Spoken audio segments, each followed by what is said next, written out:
I mean, Lincolnshire's my home county. It's where I was born. And there's something just, quintessentially special about the force where you've grown up. What's the biggest issue? Our biggest issue is fraud. Actually, if I report a crime, something will happen. The police cannot operate without enjoying the confidence of the public. What do you think the challenges are going to be? Criminals will innovate. But what we've had to do is also develop against the kind of new ways of committing criminality. Lincolnshire, I think, per capita is the most underfunded police force in England. That is structural underfunding that we must tackle with vetting our people. We are promoting a culture where people will speak up. Most of our police officers go the extra mile 24/7 to deliver for the people of Lincolnshire. The small minority who don't, I have no time for. Welcome to the latest episode of Hey Lincoln.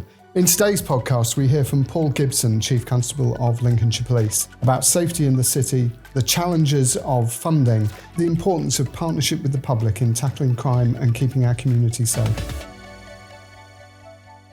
I'm absolutely delighted to welcome Paul Gibson, Chief Constable of Lincolnshire Police here. Thank you, Paul, for coming and giving of your time. Really appreciate that. Thank you for having me. Good to see you again. Yeah, good to see you. Paul and I have known each other for quite a long time. It's good to have Paul here. So, Paul, let's just touch on that, because you've been with Lincolnshire Police off and on for a long time, and I certainly knew you 20, 25 years ago, I think, when you were here. So just a little bit about your journey, why you joined the police, what you did here, and then you went away and have come back. Yeah, sure. So I had quite a strange journey into policing. So I went through the academic route and actually gained a doctorate in molecular medicine. Right.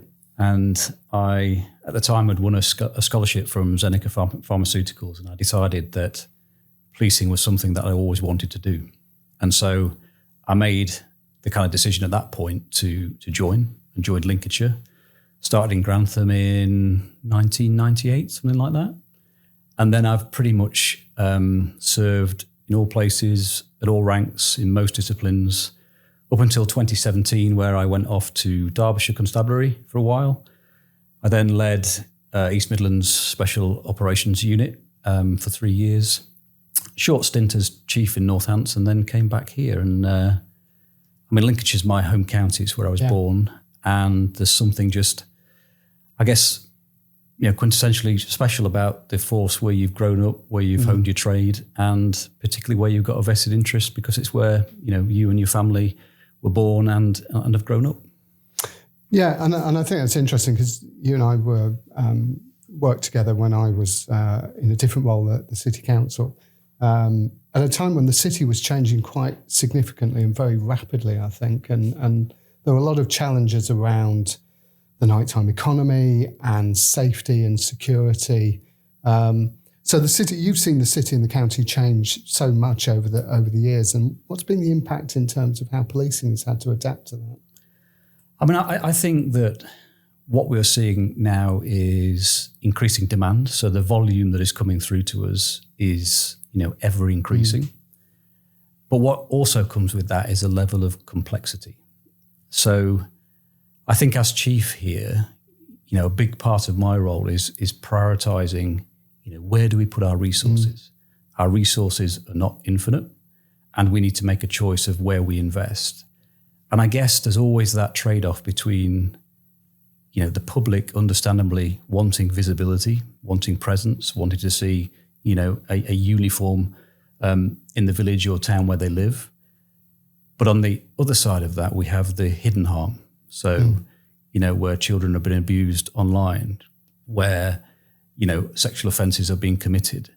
And, what I have to make sure that I do is kind of balance between the two. So, in terms of the city, from what I've seen from when I first, started here, what we see is a vibrant city, which is great. What we see is a lot of visitors, which is excellent. But, keeping the nighttime economy safe, particularly working with businesses and obviously the Business Improvement Group, is absolutely essential to make sure that we can balance all those kind of competing demands. And of course, there are new types of offences that you must be able to deal with now. So all of the things around social media, online exploitation, online fraud, which maybe when you joined the police were just nobody knew about, really. They weren't even crimes or incidents that happened. No, and I think, a good example is when you look at what we call our threat and risk assessment of all of crime in our county and what's the biggest issue. Well, our biggest issue is fraud. Just because of the volume of it, some of the complexity, some of it is internationally kind of driven. So I think you're absolutely right. And, certainly when I joined, the big focus was on nighttime economy, understandably, but car crime, burglary, your more orthodox sort of neighbourhood crimes, which are still important to us. But what we've had to do is also develop against the kind of new ways of committing criminality and try and keep pace with that so we can keep people safe.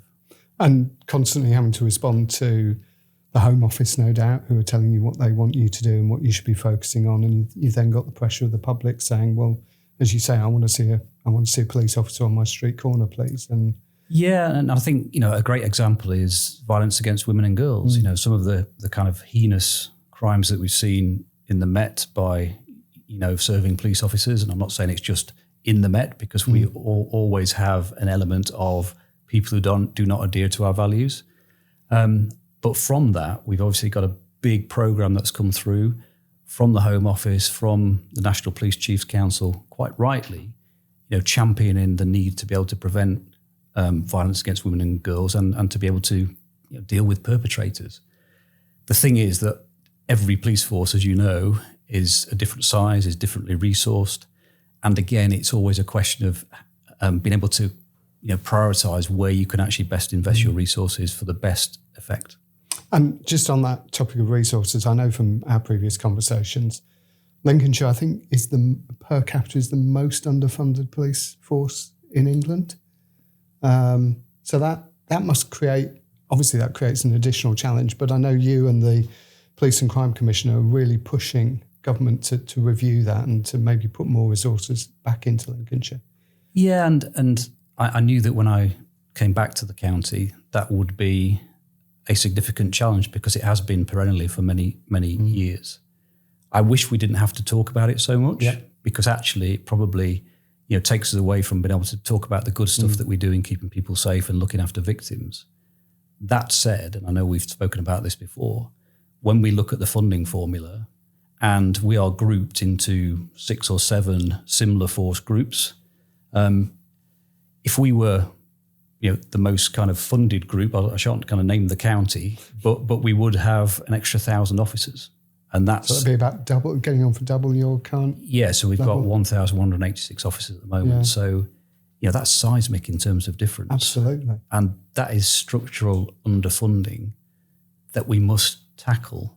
Now, I want to work with government in order to find a solution to this because at the end of the day, policing should not be a postcode lottery. It should be something that, as far as is possible, equal whatever county you live in. Yeah. And certainly, I and the Commissioner have that one aim in sight, that we want to deliver the very best service we can. Of course we do. Yeah. Yeah. Much of which is done in partnership, I think. I mean, I know the Business Improvement Group have been working with you to tackle things like retail crime, shoplifting in the last year or so, which I think has been a really successful initiative. But so it'd be nice to talk about that, but also how you work with other organisations, whether it's local authorities or other organisations across the county to provide a service to the public. Well, I know we've met since I've come back, John, and certainly discussed with members of the Lincoln Business Improvement Group, the importance of partnership, because not only down to resource, but also the fact that if we're working together in an endeavour, sharing information, particularly what we've seen in terms of Shop Watch, particularly what we've seen in terms of, the Lincoln Big sort of warden that's helping with retail theft and being able to prepare some of the evidence for us, it just makes for better outcomes. Yeah. And I think if that's, preventing, if that's, on occasions, obviously charging people that are persistent offenders, utilising kind of preventative legislation around, criminal behaviour orders, these are all hugely important things to make sure that, our kind of retail community feel as though we are working together to safeguard their businesses, but also, make sure that we're looking after the people of the city centre so they can use it and enjoy it, and feel safe, which is hugely important. And some of that's just that reassurance, really, that actually if I report a crime, something will happen. Yes. And that, I suppose that goes fundamentally to the principles. And I know that you operate for 4 principles in relation to policing around confidence and service delivery. Perhaps just run us through those 4 principles and what they look like in day-to-day terms. Yeah, so in terms of, the kind of really important kind of part for me, number one is public confidence. It's maybe a cliche, but the police cannot operate without enjoying the confidence of the public. They are our eyes and ears, and if we work in partnership, we can obviously make areas safer, make people safer, and make communities more resilient. I think there's also the element of ensuring that we are delivering an effective and thoughtful service. And again, what really talks to me at the heart of that is we must look after our victims. They come to us at the most distressing point in their lives quite often. And, we need to be in a position where we are properly looking after them, safeguarding them, away from violence, difficult situations, but also keeping them up to date and make sure that we get the best closure and solution for them following what they've been through. Innovation and a rapidly improving organisation is hugely important to me. Particularly for forces that are less well funded, innovation becomes even more important. And that again comes from working in partnership. It comes from our people within our force who have, all the good ideas because they understand their business. It's important that we listen. And of course from the public as well. And, I think, the other principle for me is securing fairer funding for our organisation. That is, something that is so important to me as chief here, that if we can actually move onwards with a legacy of being in a sustainable and fair and equitable funding position, then that would be a real achievement. That'd be a real step forward. And I think that confidence in policing is really important. I mean, you've already mentioned the instance in the Met. And is there a sense, amongst people who serve in the police, that has really undermined public confidence, even though it's down in London and, perhaps a long way away? Are your officers having to deal with that on a day-to-day basis, that there's a sort of certain element of doubt maybe, or? Yeah, I think, although it's been centred, not all of it, but quite a lot of it in the Metropolitan Police Service, as I've mentioned, that doesn't make us immune to it. After all, we employ people and therefore we will expect that there will be small numbers, and I think there are small numbers, that don't adhere to the values of the organisation. Now, in that respect, we must go the extra mile in making sure that we're vetting our people. We're making sure that we are promoting a culture where people will speak up.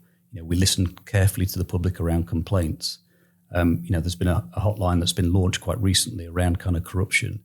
And, most of our people, most of our police officers, police staff, go the extra mile 24/7 to deliver for the people of Lincolnshire.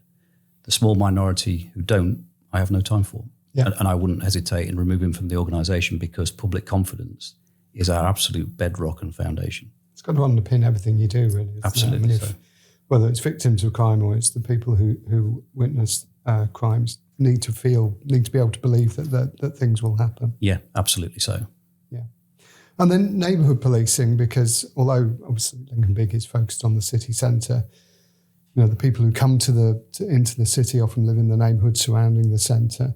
And that proactive approach to community safety, even with the resource pressures, is that something that you're able to deliver in the way you'd like to? Yeah, so, in terms of our neighbourhood policing offer, first and foremost, again, I think this is a huge foundation stone for how we deliver policing, because these are our people that are within the communities, knows what's happening, and is almost the conduit to that intelligence that we speak about. So absolutely massive fan of it, both police and crime support officers and also our kind of community beat managers as well. Now, we're a huge county. Yep. I don't want to kind of overemphasize the position, but, unfortunately, our neighbourhood police men and women are spread too far, in my opinion. But that said, they do still, I think, give a reasonable service to the areas of our community. What I would like to do is to be able to expand that and be in a position where we can invest far more, because despite dealing with all the priorities we have, neighbourhood policing is that real kind of link into our communities, and that is absolutely key for how we operate. And that must include the business community, not just the neighbourhoods, because it's certainly one of the things, and I think it's where the retail crime initiative that we're doing together has really helped to boost confidence amongst the shop managers and retail businesses, that they can see something happening. And I think when we look at the Shop Watch initiative, when we look at the work that we're doing in collaboration around retail theft, it's just invaluable in terms of the connection and the relationships, because that is all about building the trust and the confidence that something will happen. But it also allows a kind of communication chain so that actually people are getting updated as to what's happened, where incidents have gone to, what's happening at court, that sort of thing. And that's usually important, because then people feel, a sense of confidence that, we're responding together.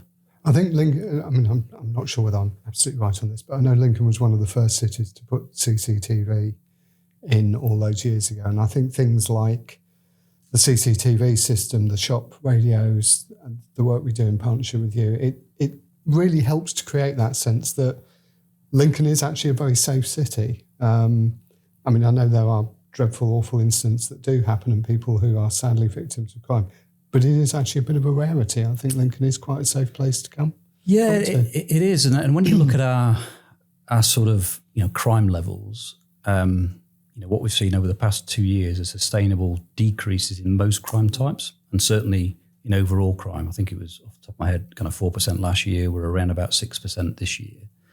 So, relatively speaking, we are a safe county. Lincoln is a safe city. We do have, as you say, of course, horrendous things that happen. Of course, we respond as best we can to those. But I think in general terms, yes, we are a safe place. And I think, partners come together to contribute to that being the case. And I think partnership working is one of the things that actually underpins so much of that we have worked together. But then the hotspot patrolling initiative, which I think is something that that is about targeting specific areas. Can you tell us a little bit about that? Yeah, so it's an initiative that we've been working on with the government. We're very keen to sort of initiate it, and we have got funding for the government, but it's a question of then directing our hotspot patrols to the areas where most crime is happening, or where there's greater vulnerability, or there's greater, kind of deprivation. And what we do is, get to a position where we can actually put people into a particular area for bursts of time. We actually have an app that allows us to see what that activity looks like, what the impact of crime is. So I think it's a very evidence-based and kind of scientific way of understanding what is happening and where we can put visibility, onto the streets or into an area. Then, we can actually target that at the places where you would get the best result. So something that is funded by the Home Office now, in terms of the funding situation, I would love to continue it. But we come back to the kind of money and the priorities. But certainly we'll be keen to work with Home Office and government to try and ensure that we have that funding to be able to kind of make it business as usual as far as is possible. And of course, we've got a still relatively new government, and we both know that when new governments come in, they have new initiatives and new ideas and new expectations. So it's probably quite a moving playing field at the minute. It is, and as you say, a new administration. I think there's been obviously and understandably a period of kind of planning and working through what's going to happen. We know that public confidence is going to be hugely important to the new government, and there is a pledge that there will be 13,000 officers, PCSOs and volunteers that they want to uplift the service by. What we're still waiting to hear from is, how that will be funded and kind of where the money will come from. And I think there's also, there's been quite recent announcement by the Home Secretary around a stronger kind of national policing centre. And this is around, things like, your information technology. Should we be doing that once nationally? and then having a kind of regional and a local tier in terms of the delivery of the different types of services we offer. So I watch that with interest, and certainly, feel as though we're at the table with the National Police Chiefs Council to have that conversation with the government to shape what the future will look like. And in terms of recruiting officers, I mean, there was an initiative a couple of years ago about all police officers had to have a degree. And what is it like recruiting officers? Do you recruit locally? Do people join from other forces? Is it a bit of a mix? I think in Lincolnshire, I mean, we've got the east of the county, of course, which is sea locked, and it is quite often a difficult place to be able to recruit to, because it obviously involves for all sorts of organisations. Travelling, but still a beautiful part of the county. It is a beautiful part of the county. Yes. But I think in terms of recruitment, we had the 20,000 uplift from the last government, and we've brought lots of new officers in to the organisation. Now, a lot of those officers are young, and with the kind of recruitment profiles, we've now ended up with a position where we've got quite a lot of our organisation that are under 5 years service. Now that's an opportunity in some ways because new generation, new ways of thinking, innovation, etc. But what it also leaves me with the kind of inclination to do is to make sure that we're training our people well and trying to share the experience we have in the force as well as we possibly can. So I think recruitment has been good. We've had no lack of people wanting to apply to join the organisation, which is fantastic. We wait and see what the kind of next influx looks like, in terms of the 13,000 pledge that's been made. And then looking forward, just setting aside the funding challenges, what do you think are going to be, in 5-10 years' time, the challenges that are facing the police? Is there going to be more and more focus on cybercrime and those things that take a lot of investigation and probably take resources away from that frontline policing? What do you think the challenges are going to be? Well, I think as you say, John, that criminals will innovate because they've got a massive incentive to do so. And then quite often, in some cases, they have a huge amount of resource to do so. And it's a challenge for us as policing to be able to keep up with that constant evolution of different ways of committing crime. And, how do we need to do that? Well, local policing within Lincolnshire cannot do that alone. So I do think there is an argument that we have a national, regional and local approach to our criminality. But, what must we do? Well, we need to make sure that we are, recruiting good people with the right values. We need to make sure we train them well. And I'm a massive believer that, our teams and the way they operate is an untapped competitive advantage. If we look after our people, if we point in the right direction, if they bought into the vision of protecting people and service and duty, then you can get so much more from them. So I think it's a complex kind of view as to where we're going to go. Is crime going to get more sophisticated? Yes. How we're going to respond to that as policing, strategically across the nation, but also what does local policing look like in terms of making sure we have that local connection to our communities, because that ultimately is important to people and the sense to which they feel safe. And that does come back to that whole recruitment issue and the old adage about policing by consent, that people feel that their police officers are part of that community. Yeah, absolutely. And within Lincolnshire, with the demography of people is changing constantly. We have influxes of new people from new parts of the world, and we need to be in a position where, again, we anticipate that we can integrate and get to a position where we can build that consent in all parts of our community. And there's still work to do on that, without a doubt. But again, our neighbourhood policing model allows us to do that. But what I would like to do is to be able to expand that further and invest more in that area. That's certainly one of the big changes, I think, isn't it, in terms of the demographic mix of the city and the county over the last 20 or 30 years, driven by all sorts of factors. But it is a very different place from, and for the better, I personally think. But yeah, I think the abundance we see now is fantastic, and I know the university is a massive driver in terms of bringing in different folk from different backgrounds, and to have a vibrant university within your city, and to have people that want to come and kind of invest in the economy.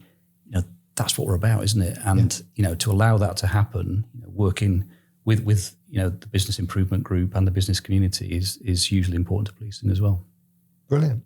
Okay, thanks, Paul. That's been really good, really useful. Now we are asking each of our guests to try and sum up what Lincoln means to them in one word. Now, we don't forewarn you about this. No. Okay. So, can you think of a word that sums up the city for you, or indeed the city and county for you? Home. I think, just in terms of my origins, being born in the county, not necessarily in Lincoln. It was in the parts of the county, but like I say, it's quite difficult to put your finger on, really. But in a profession that is so invested in serving people and giving duty, to be able to do that within the communities that you kind of grew up in and your family, were involved with, is massively important. Your heritage is important. So I think, to come back here to my home county is a proper privilege, and something that makes me really proud. Thank you, Paul. Appreciate it. Thank you.